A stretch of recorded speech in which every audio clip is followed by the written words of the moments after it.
We've all been there waiting for our favorite new tech product to be released. The day is coming close and suddenly it is delayed. Hey, Juan here, I'm a product guy at tech companies, and in this video I want to talk about why your favorite tech products get delayed. So there are many reasons why products get delayed, and especially tech products get delayed, but typically there's a couple of them that are the ones that are going to be the most important, and typically the ones that are mostly going to affect the actual release date of a product. There are many times different strategies of how companies do releases of products. Some of them they love to do a big bang and talk a lot about it in the different social media and different channels, whereas other brands actually don't try to tell too much about it. They might make a lot of noise on the day of the actual release, but they never promise any actual release date, which of course sometimes it can be a safer approach. But there's mainly two big reasons why these deadlines are missed. One of the main reasons is that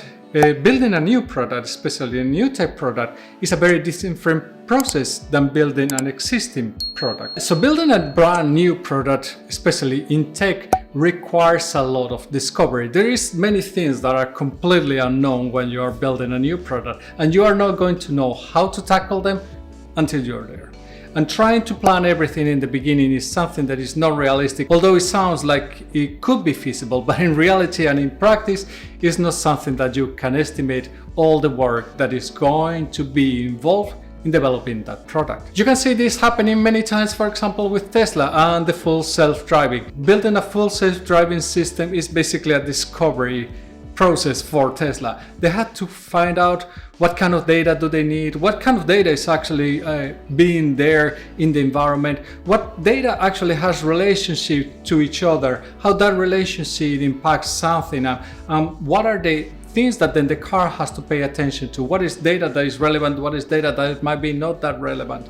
It is difficult to understand all these things from the beginning, which means that when you are trying to estimate when this is going to be ready, it is pretty much impossible to give a valid estimate. Whereas when you are building a new instance of an existing product, so think for example building a new car which is exactly the same as the model that you had done before, you know all the actions that are involved in building that car, what process does it have to follow, even if it has minor variations like having different engines or having different interiors. Usually those are going to be relatively minor differences and something that those production lines are adapted to take into account. So then in those cases it's relatively easy to understand when something like that is going to be ready, because in that case you're basically not designing a new product, you're designing a new instance of an existing product. Whereas what happens with new products, especially when you're building a new product that is not based on any other product you have built in the past, you are going to have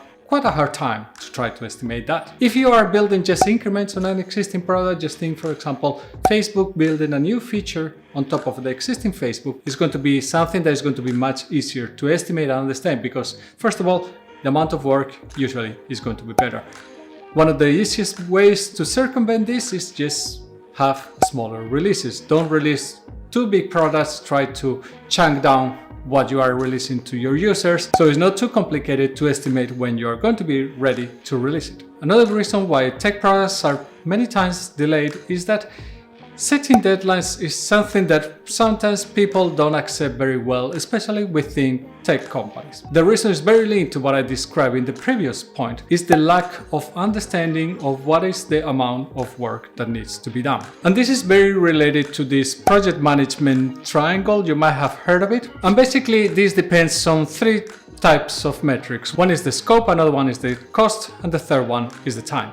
And this is going to give you the quality that you have of the product. But what in practice this means is that you cannot have the three of them. You always are going to have to compromise in one of them. You either compromise on the time, you either compromise on the cost, or you compromise on the scope.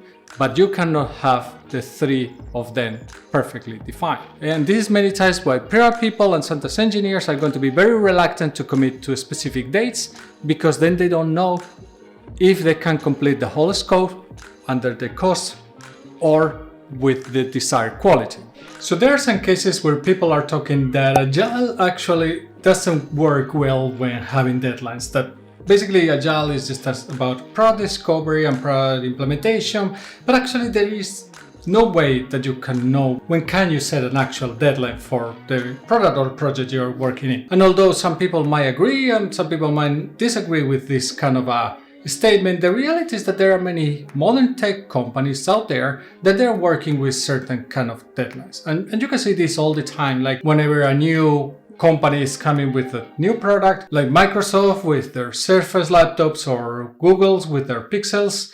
And you can see there that there's some kind of deadlines, at least internal deadlines, even if there is no like a public deadline that is told to all of us that would like to buy those products. But generally, it depends a lot on what product you are building.